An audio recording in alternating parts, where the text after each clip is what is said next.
And your story, how you ended up as an accountant and ended up as a CFO of one of the biggest mining companies in the world. How did you get there? Yeah, I always tell the story. A relative of ours worked on a mine, and he was in those days a chief personnel officer, or as they refer to themselves nowadays, human resource officers. And I remember, what stood out for me is he had a company car and a company house, and it was a Honda Ballade, and I thought, that's what I want one day. And that inspired me then to study. But I wasn't always good with people, so and numbers seemed to be a good direction to move in. There were lots of jobs available.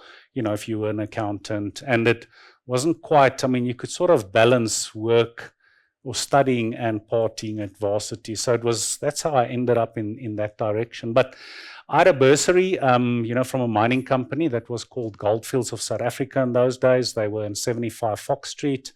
They paid for my studies, and then ultimately I ended up on a mine. And, on the 15th of this year, it would be 30 years that I've been working for the same company. We've had many names. But yeah, I think it's just been, so rewarding.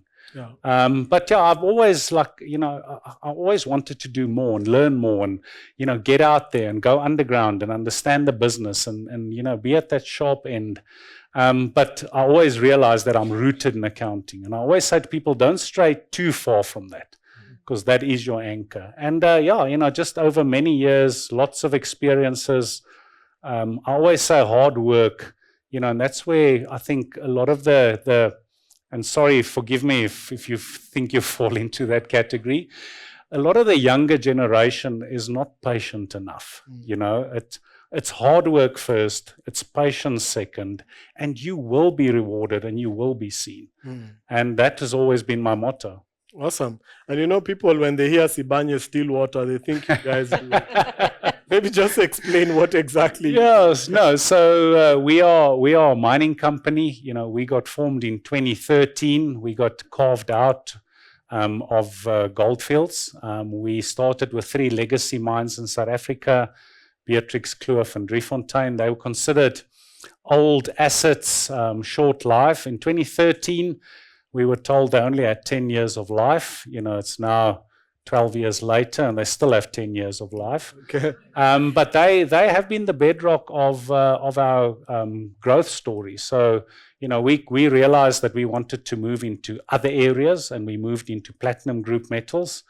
We did 4 acquisitions in platinum group metals, and that made us, those 4 acquisitions made us the largest primary producer of PGMs, or platinum group metals. Now, just by definition, if there's any Anglo people here, primary production means we break the rock and we deliver the metal at the other end. Yeah. They are bigger in sales.